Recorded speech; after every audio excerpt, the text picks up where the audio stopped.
Hai, Assalamualaikum. Welcome to my channel. Okay, hari ini Yastini Kitchen nak kongsikan satu lagi resepi iaitu ala-ala Indian food, iaitu kari ikan tidak menggunakan santan. Okey, baiklah, tidak membuang masa lagi, mari saya kenalkan bahan-bahan yang perlu anda sediakan. Seperti berikut.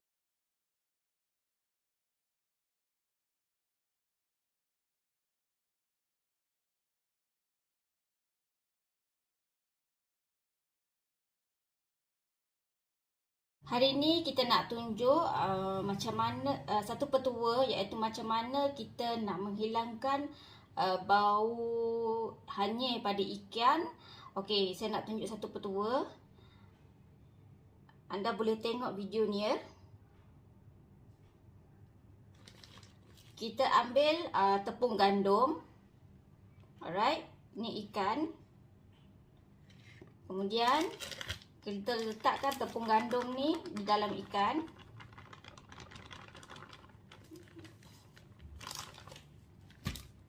Kemudian kita gaul-gaul, kasih dia perap.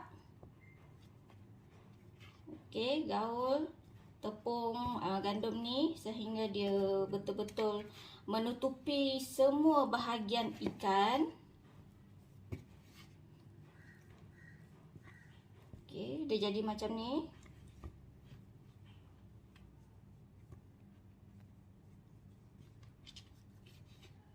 Ini adalah salah satu petua yang sangat bagus untuk kita menghilangkan rasa bau hanyir pada ikan ya. Baiklah, sekarang ni kita dah gaulkan ke semua kepingan ikan ini bersama tepung gandum tadi. Kita biarkan selama setengah jam ataupun 1 jam untuk dia betul-betul meresap lendir-lendir ikan ni pada tepung ni ya. So macam ni. Okey, kita biarkan selama setengah jam ataupun 45 minit. Kita perapkan dahulu. Kemudian bila kita nak masak barulah kita cuci. Alright. Petua ni sangat berguna untuk kita. Kita tak perlu menggunakan limau ataupun limau nipis ataupun asam jawa. Sebab apa? Kalau kita menggunakan limau ataupun asam jawa, manis pada ikan tu akan hilang. Okey, kadang-kadang bau ikan tu masih ada lagi. Bau yang tidak disenangi pada ikan tu masih ada lagi. Jadi dengan mudah anda hanya menggunakan tepung gandum sahaja untuk membuangkan bau yang tidak disenangi dan lendir-lendir pada ikan. Alright. So anda buat macam ni. Selamat mencuba. Okey, mula-mula kita nak sediakan bahan-bahan untuk menumis. Kita perlu hiris dahulu bawang-bawang. Alright. Kita hiris bawang merah ini.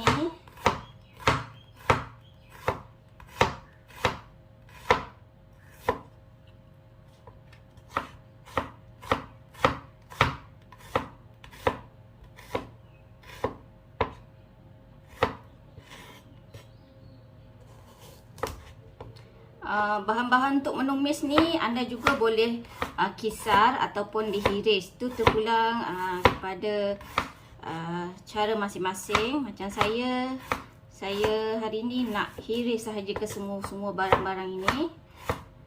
Okey.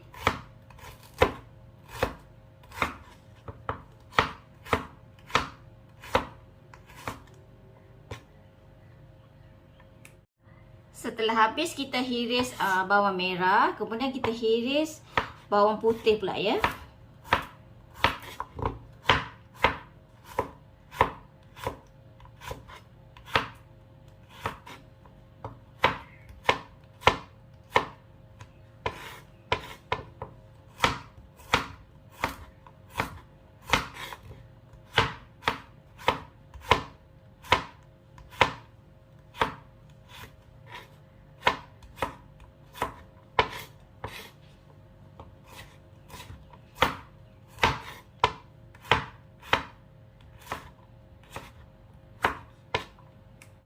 kita hiris halia.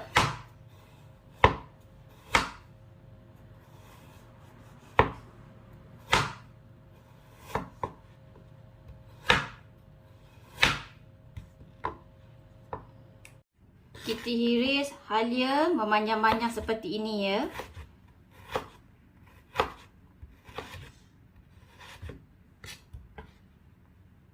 Okey. Okey, baiklah, setelah kita habis menghiris kesemua bahan-bahan yang untuk kita tumis seperti bawang merah, bawang putih dan juga halia seperti ini. Okey. Baiklah, bolehlah kita start memasak ya. Sebelum tu kita panaskan minyak dahulu.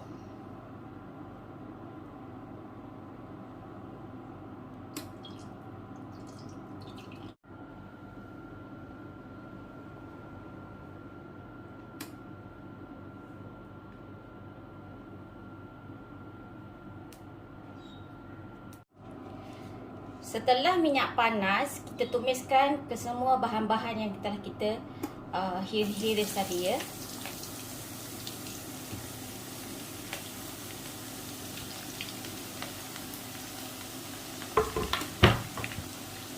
Kacau.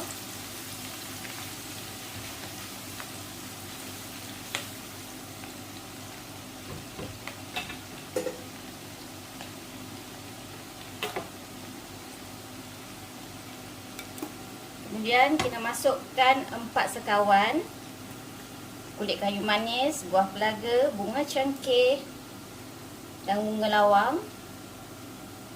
Kita masukkan 1 sudu kecil herba.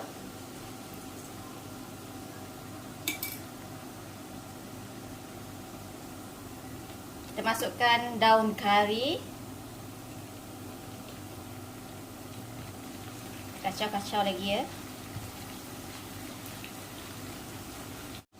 Kita kacau sehingga dia sebati dan bahan-bahan ini agak kekuningan dan naik bau. Alright.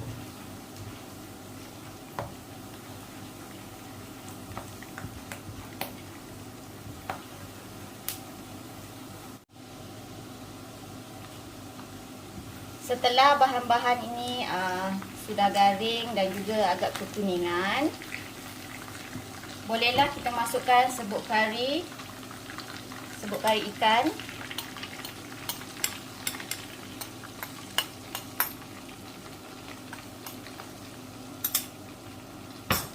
Kacau hingga sebati.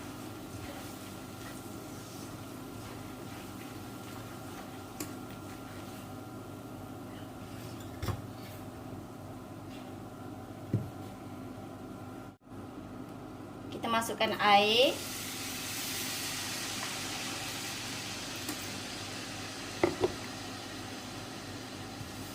Kita kacau. Kita akan masak rempah kari ni betul-betul dia terbit minyak. Kita akan masak rempah kari ni secara tumis 5 kali. Okey, bagaimana saya nak buat tumis sebanyak 5 kali? Nanti saya tunjukkan ya. Kita letakkan sedikit garam kasar. Tujuan kita letak awal garam kasar adalah berfungsi untuk menyerap haba, so mempercepatkan lagi rempah kita cepat garing. Lagi sehingga betul-betul terbit minyak dan rempah kita akan garing ya.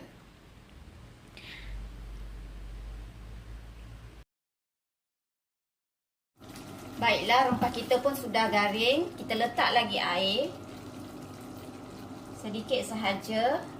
Kita kacau hingga sebati. Anda perlu ulang sebanyak 5 kali cara masakan tumisan ini, iaitu dengan cara meletakkan sedikit demi sedikit air.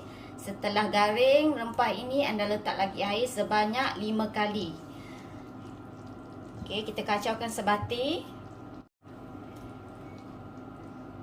Tip yang saya berikan ni, iaitu konsep tumisan sebanyak 5 kali ini adalah supaya kita punya lauk ataupun gulai ini lebih sedap dan lebih tahan lama.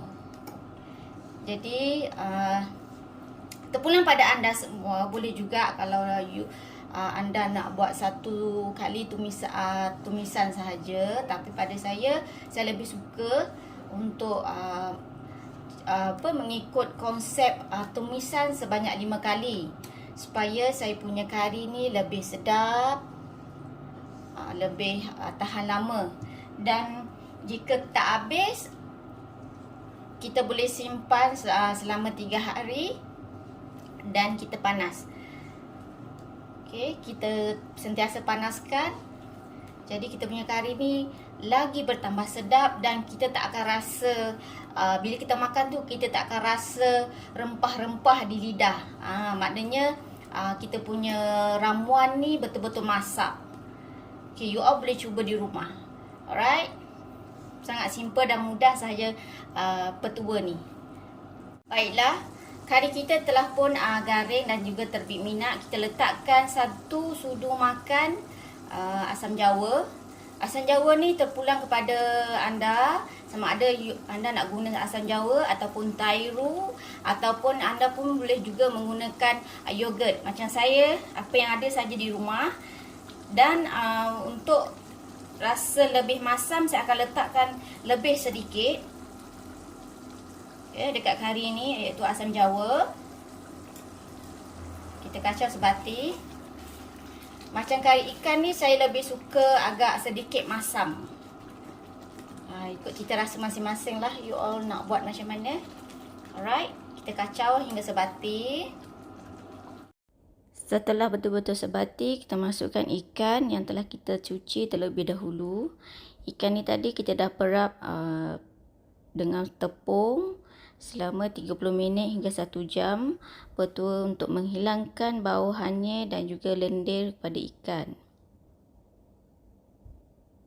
Setelah itu kita kacau perlahan-lahan supaya ikan tidak hancur ya.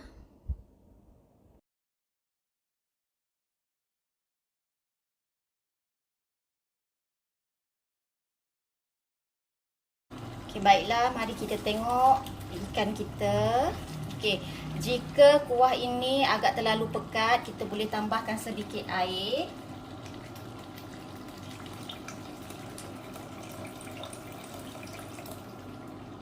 Okey, kita kacau perlahan-lahan supaya ikan ni tidak hancur.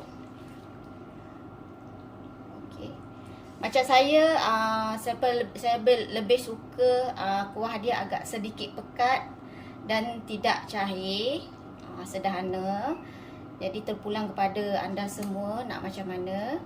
Alright, kalau terlalu pekat sangat, kita tambah sikit air. Okey.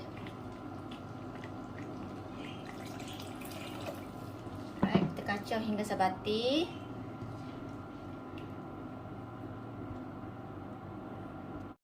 Setelah itu, kita bolehlah perasakan masakan kita dengan bahan-bahan perasa seperti garam. You all kena ingat ya, tadi first step you all dah letak garam kasar. Jadi macam saya letak sikit sahaja sebab tadi dah letak. Alright. Kita letakkan gula.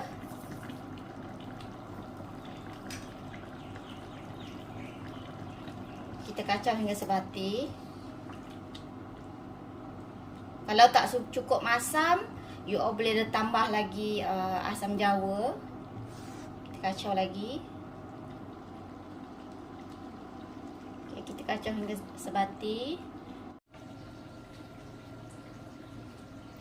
Baiklah, sementara ikan kita itu masak, baik kita potong dahulu bahan seperti tomato. Ya. Potongkan 4. Supaya kita boleh letak di dalam masakan kari ikan kita tu.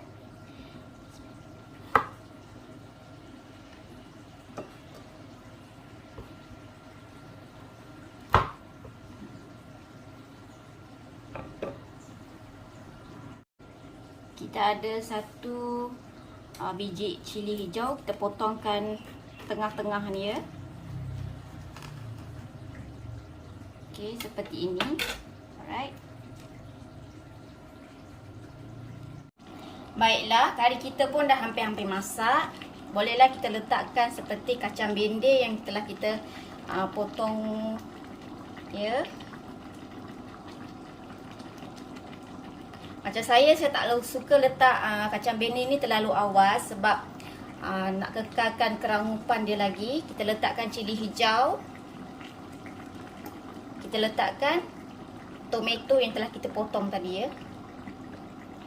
Bahan-bahan lain terpulang kepada anda. Jika anda ada terung, nak letak terung boleh juga. Macam saya ada bendir dan juga tomato saja. Alright, kita kacau.